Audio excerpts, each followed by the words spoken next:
what's going on? Happy Thanksgiving and welcome to my new setup for the home gym. So today I thought I would show you lovely being outdoors, you get lovely bird sounds all the time. But for a serious note, I thought I would show you 3 kettlebell exercises I find pretty useful for judo. I think there's a high level of specificity and carryover in these 3 exercises, and they're not too complicated, so you're able to do them quickly and efficiently. You'll be able to get a lot of reps out of them without any sort of injury or anything being too complicated. So the 3 exercises I'm going to show you are going to be the Kettlebell Clean, the Gunslinger, and the High Pull. So let's get into the first exercise, Kettlebell Clean. With all kettlebell exercises, I recommend keeping your feet facing forward. It's the direction we walk. It's a more athletic stance. If your feet are out here, this isn't as athletic. Here, we're able to move side to side and pull.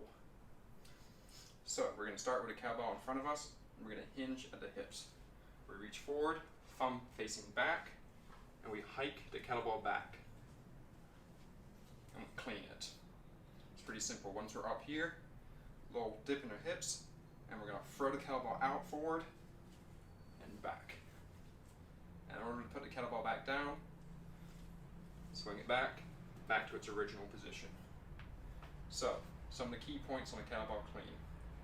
When we pull back and up, we're going to keep our elbow close to us, and we're going to shrug up and catch in a raft position, trying to keep our fingers facing to the sky, elbow in. We don't want to be too out here or letting our elbow get pulled back or our wrist pulled back. We want to stay in a strong position here so we can throw the kettlebell back out. Again, for specificity, you can think about this, you're pulling in and you're going to get your elbow in for rotation anarchy. So to show it again, hike, pull up, notice how my fingers are facing to the sky, elbows in, push back out, hinge, put back down. Alright, now the second exercise, the Gunslinger.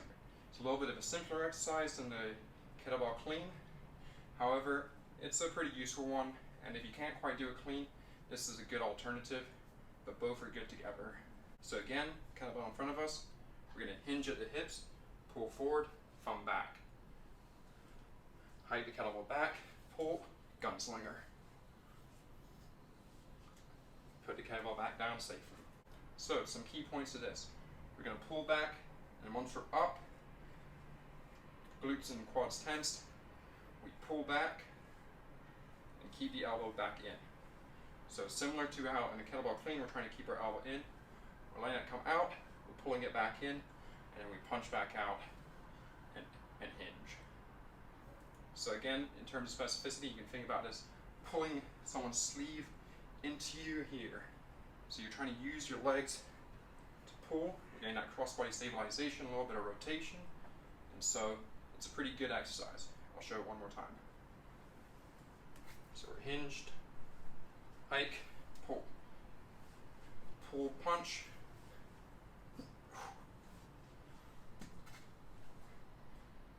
And that's the exercise. Alright, and now the last exercise, the third exercise I'm going to show you, is what I call a kettlebell high pull.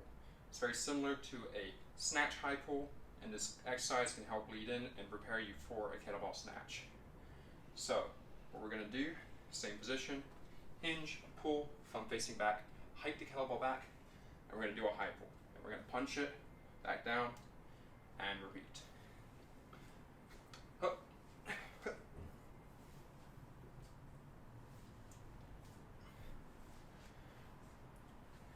As you can see, the specificity, you're pulling it up high, pulling a sleeve up high, pulling a collar up high.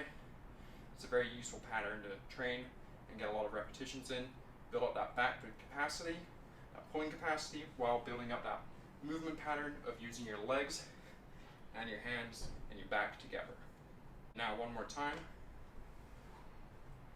Thumb facing back, hinge at the hips, hike kettlebell back, up.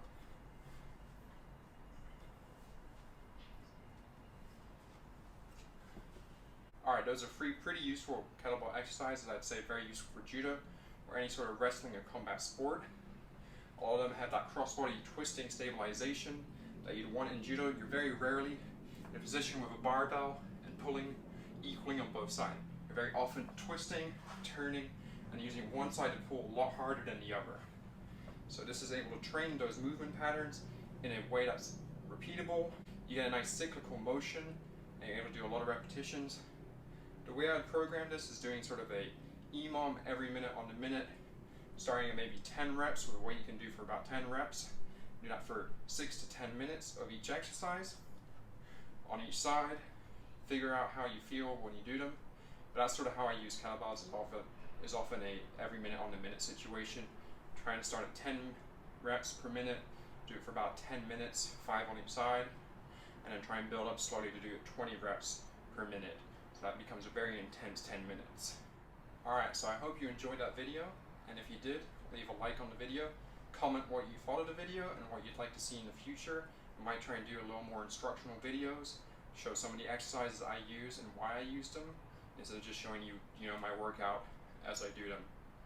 And anyway, if you're new to the channel, of course subscribe, and as always, I'll see you in the next video.